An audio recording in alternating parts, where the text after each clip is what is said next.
I am your host, Mashuma Saba, M. Saba, and this is our Cultural Variety Podcast. Stay tuned.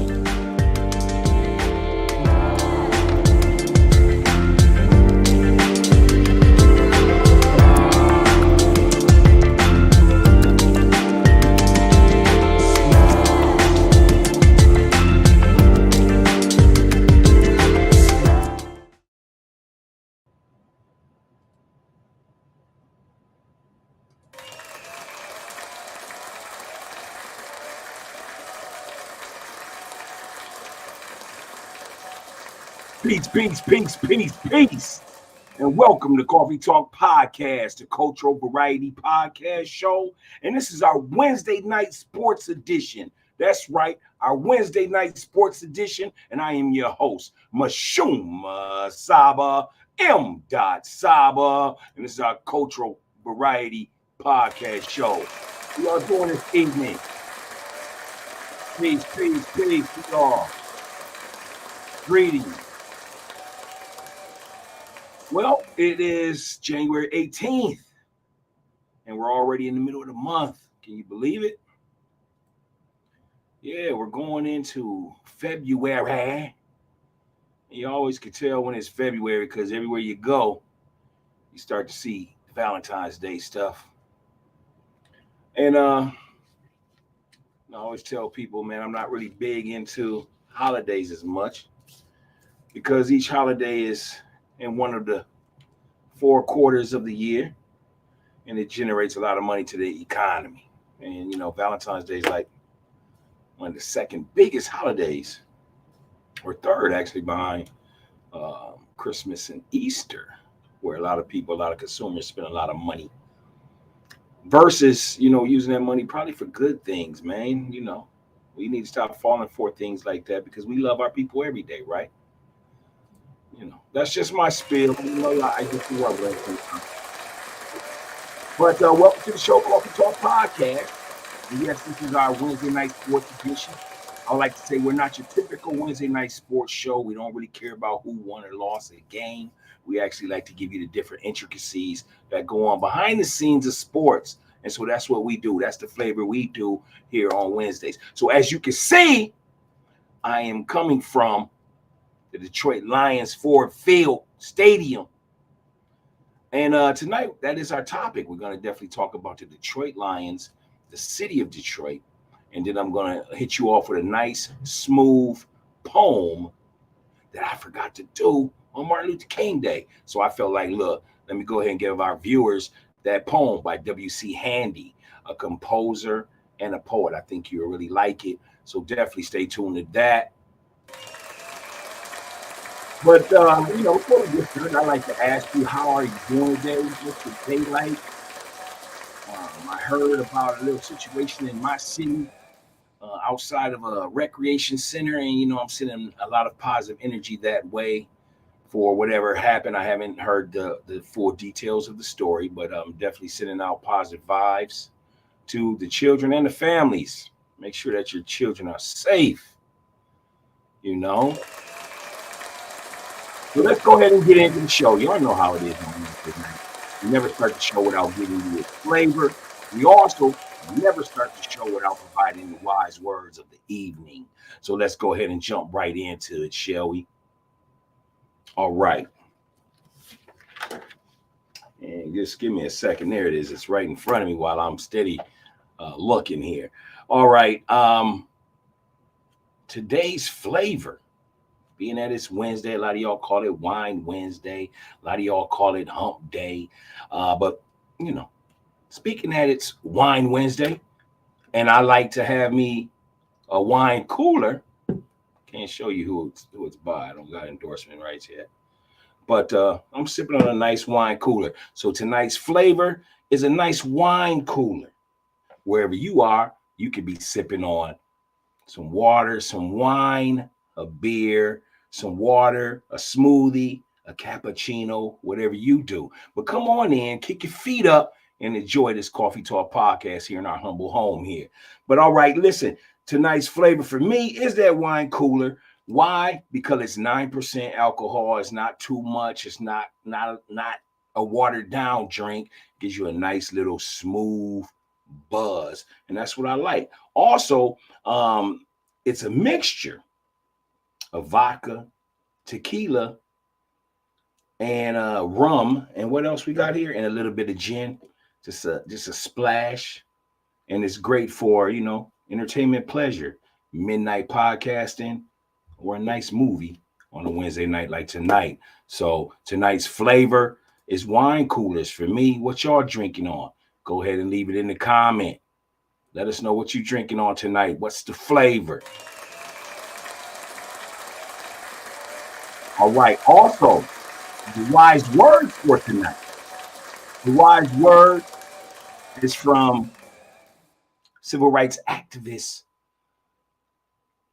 Reverend, big brother to a lot of us, father to a lot of us, Dr. Martin Luther King.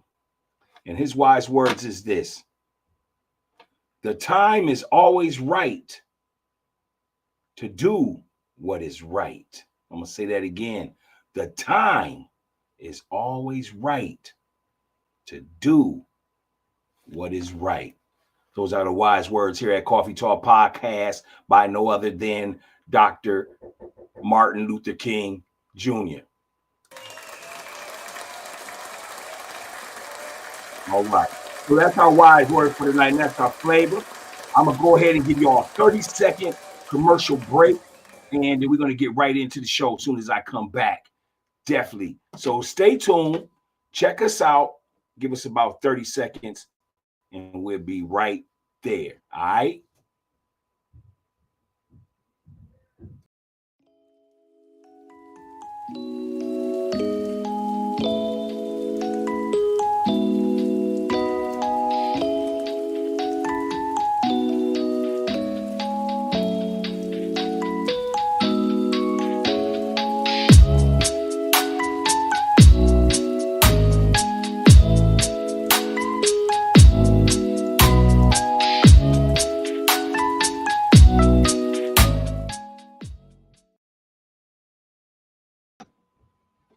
All right, so we are back. Welcome to Coffee Talk Podcast, Wednesday night sports edition, and we're getting ready to dive on in. You mind if I take a little sip of my wine cooler?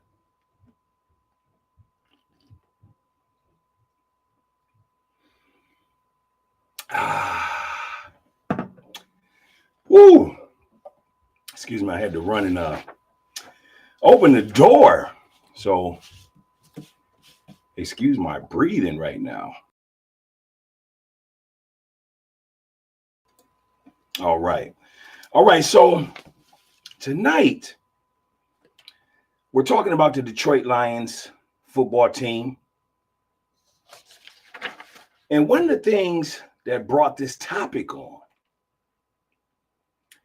is the city and the sports franchise and how they never won a Super Bowl. And what are the theories behind that? What are your thoughts behind that? And that's what we're going to talk about tonight. Before we get into just the franchise, the Detroit Lions, let's talk about the city first. Detroit is the 13th biggest city in America. It currently has a population of 639,111. 30.6% of the Detroit residents had an income below poverty level in 2019. 27.7% did not have families or were not placed in families. I'm sorry, only 27.7% families were high school grads, and 51.6% non-high school grads lived in poverty. Hope that came out right. I apologize for saying the word hope too, but may that have come out right. And these are just, statistics that were posted in those particular years. In 2023, the average household income is $44,730. 41.21% of the people are living in poverty, according to that 2023 census. Question: what drove away the auto industries of Detroit? Some of the things that come to mind is just industry competition from abroad, social and ethnic tensions. And this is according to The Rise and Fall of Detroit, Revised Psychology.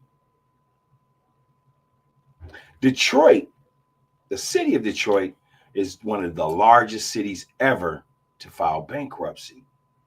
In fact, July 18, 2013, Governor Rick Snyder filed for bankruptcy. The city owed $18.5 million that they were in debt. Other things that led to the decline of Detroit was its politics, as well as the fact that in 1947 through 1963, Detroit lost 140,000 manufacturing jobs. And again, this is according to The Rise and Fall of Detroit. Today, a lot of people want to blame it on Mayor Kwame Kilpatrick.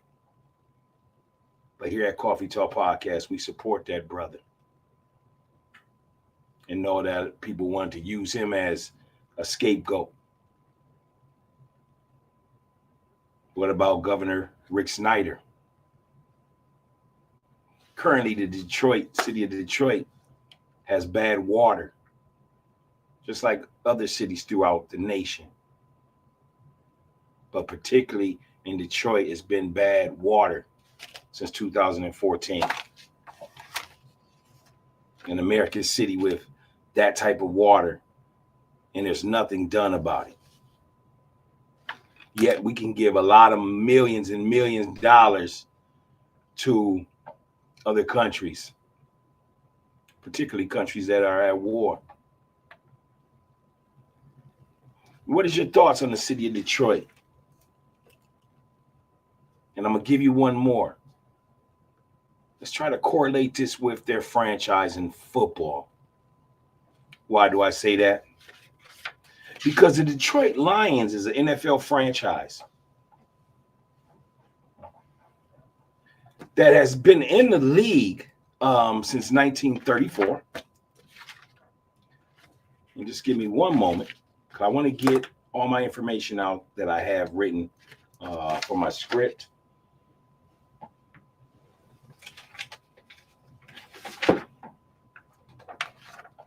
All right. The Detroit Lions play in a stadium called Ford Field.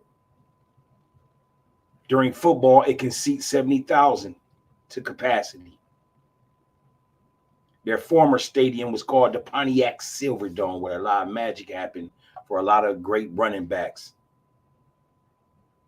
The Detroit Lions were established July 12, 1930. And they play in downtown Detroit. Back in 1930 and 1933, the Detroit Lions were known as the Portsmouth Spartans.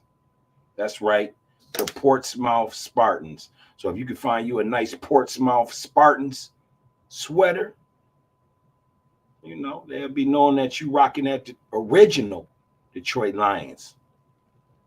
You know what I'm talking about? What up, dog? Portsmouth Spartans. The Detroit Lions have a history of historical players such as Billy Sims, who was a Heisman Trophy winner coming out of college. And he played from 1980 to 1984 for the Detroit Lions.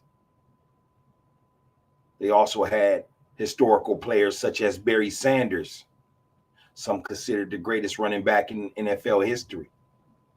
He played for the Detroit Lions from 1989 to 1998.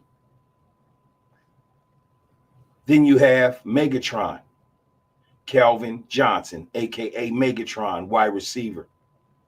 He played in 2007 through 2015. One of the similarities that Barry Sanders and Calvin Johnson share is that they both retired prematurely when they was at the height of their NFL careers. The Detroit Lions won 4 NFL championships, also known as NFL conferences. Their 4 NFL championships were in 1935, 1952, 1953, and 1957. That was the last time the Detroit Lions won anything. The Detroit Lions is known as one of the least successful franchises in NFL history. This year, behind Coach Dan Campbell, they finished the season at 9-8. I know some good coaches that were there prior to Dan Campbell that got fired for just losing one game more. Today's media, or old media that still lingers, their narration is that Dan Campbell had a great year for the Detroit Lions. The Detroit Lions traditionally have played in the Thanksgiving Day game since 1934. There was no games held during 1941 through 1944 because of World War II. But the Detroit Lions have been playing the Thanksgiving Day NFL game since 1934. 4 years into their inception into the league. So I have questions. as to why does that franchise lose so much? Can it be that the NFL has a part to play in it? You know, some people do say that sports is more entertainment than it is competition. Some call it rigged. Who's to know? Right? But the reason why I mention that tonight, and it's our topic, is because do you know how much money a Super Bowl generates for a city? And one of my thoughts was, how much money would improve the city of Detroit by having a Super Bowl team? Not just having the Super Bowl, because as we know, neutral teams play at different stadiums. But I'm specifically talking about the Detroit Lions going to the Super Bowl. How much money that would generate for that city. People would start buying any and everything to support their team. This city right now is still in debt, still has dirty water, not many jobs. The highest percentage of people that live in Detroit are between the ages of 24 and 44. A lot of people are trying to get out. I asked this question. How much money does the NFL generate during the Super Bowl, and how much do the players make? During a Super Bowl victory, each player on a team receives $87,000. The losers take home $62,000 each. If you're a top level player like a quarterback or somebody with a big contract and endorsements, it boosts your endorsements and it boosts your money. In 2021, it was estimated that $4.3 billion was bet on Super Bowl. This just goes to show how much money is just generating everywhere when a team is in the Super Bowl. Dr. Dre and friends performed Super Bowl halftime show. And just to have a commercial during the Super Bowl, 30-second commercial, it ran you $6.5 million. The NFL received $3 billion from NBC for the TV rights, according to Forbes. $66.5 million in ticket sales. Why can't the Detroit Lions be competitive? Does that have something to do with it? That the that the city is in decline? They have a great fan base. Home to the back-to-back champion Detroit Pistons. And then Big Shot Bob and them winning a championship as well.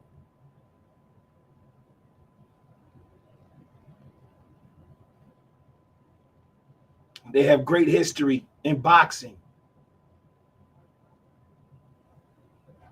They're 77% a black city. Does that have anything to do with it?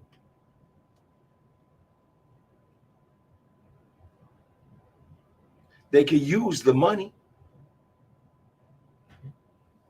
There's 32 NFL franchises in the NFL.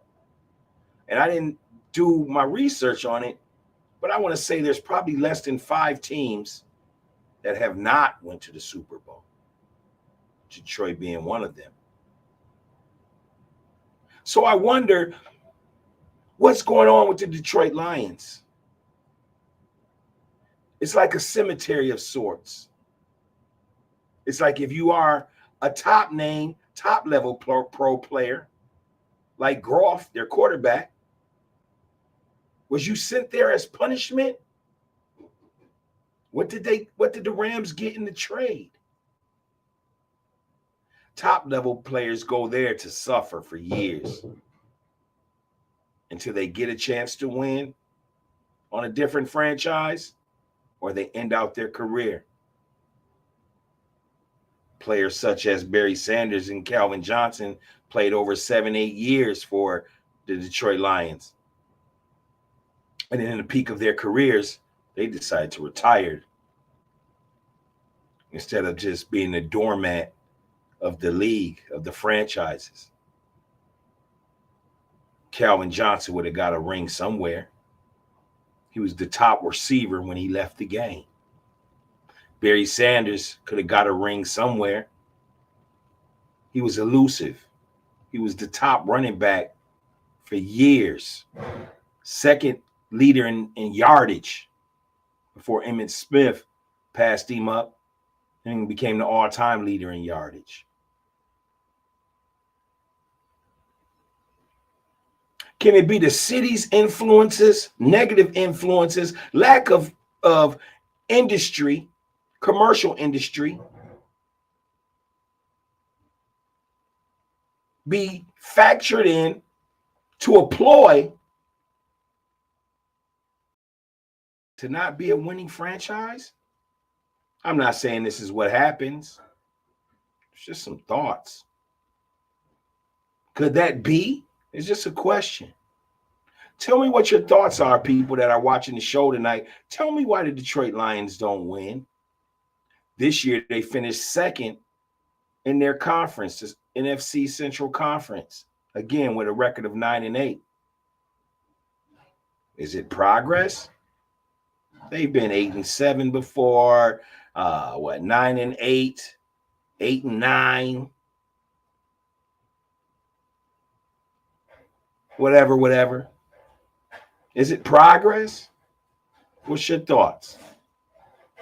Let me know what your thoughts are on the Detroit Lions. Do you believe that Calvin Johnson and Barry Sanders should have retired from the franchise? They had enough of the losing? Or should they stay their whole career? Who's to say they wasn't done, or who's to say they were? A lot of people felt they left prematurely.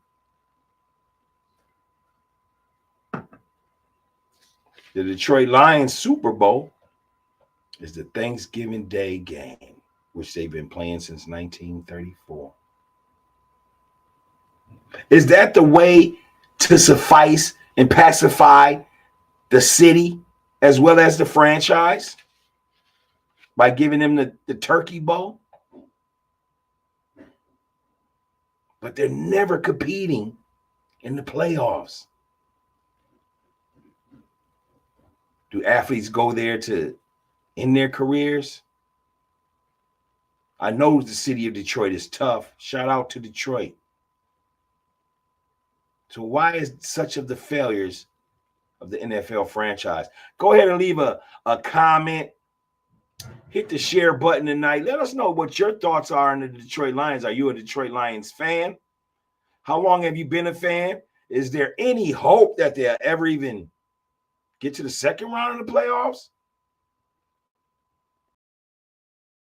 I believe in my research tonight that the last time they even won the division, the NFC Central, was in 1991. Let me know if that's accurate. But I believe so. But this is the type of stuff that we like to talk about on our Wednesday night sports.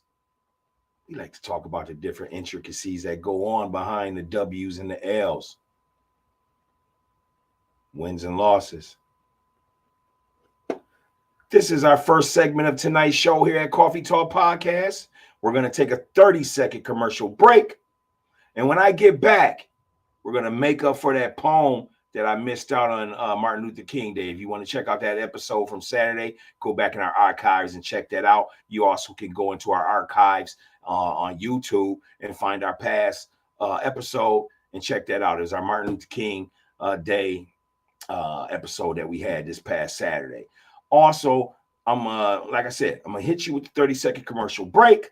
And when I get back, we're going to do W.C. Handy, a poem entitled Beale Street, actually, is what it's titled. Where is it at here? Let me just get it right. Beale Street. Beale Street Blues is the title of the poem. I'm going to hit you with 30 seconds, and I will be right back.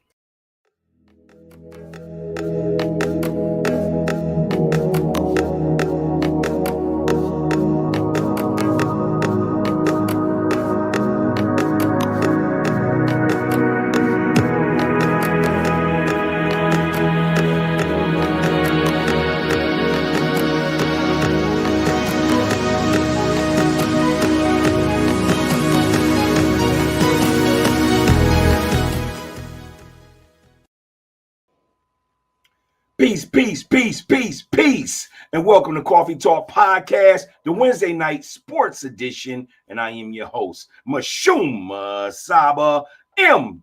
Saba. And this is our cultural variety podcast show. How y'all doing so far? If you're just tuning in, we were just having a discussion about the Detroit Lions and them being a failing franchise as far as wins and losses. Tell me what your thoughts are on the Detroit Lions. Go ahead and leave it in a comment. Definitely share the video because we are on, and this is Wednesday. And if your homeboy couldn't make the show or watch the show tonight, go ahead and call him and say, hey, I'm going to record Coffee Talk Podcast, Wednesday Night Sports, and I'll show it to you later. Go ahead and do that. Man, I know a lot of people. No problem. Where you get the flavor, right? Man. All right. So tonight we're going to read a poem from poet and composer W.C. Handy, as you can see in the right-hand corner. This poem is entitled Beale Street Blues. That's right. It's Beale Street Blues. And we're going to get ready for this poem. Let's begin. Beale Street Blues. I've seen the lights of gay Broadway, Old Market Street down by the Frisco Bay. I've strolled the Prado. I've gambled on the Bourse. The seven wonders of the world I've seen, and many are the places I've been. Take my advice, folks, and see Beale Street first. You'll see pretty browns and beautiful gowns. You'll see tailor-mades and hand-me-downs. You'll meet honest men and pickpockets skilled. You'll find the business never closes until somebody gets killed. You'll see hog-nosed restaurants and chitlin cafes. You will see jugs that tell of bygone days. And places, once places, now just a sham. You'll see golden balls enough to pave the new Jerusalem. If Beale Street could talk, married men would have to take their beds and walk, except one or two who never drink booze, and the blind man on the corner who sings the Beale Street Blues. I'd rather be here than any place I know. I'd rather be here than any place I know. It's going to take the sergeant to make me go. Gone to the river, maybe, bye-bye. Gone to the river, and there's a reason why.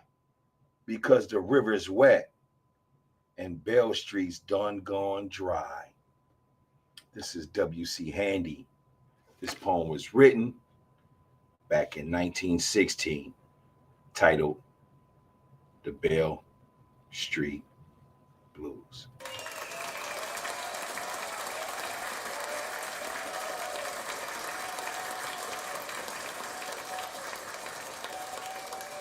All right, so that's our show for tonight. I would like to thank you all for continuing to support Coffee Talk Podcast, the cultural variety podcast show.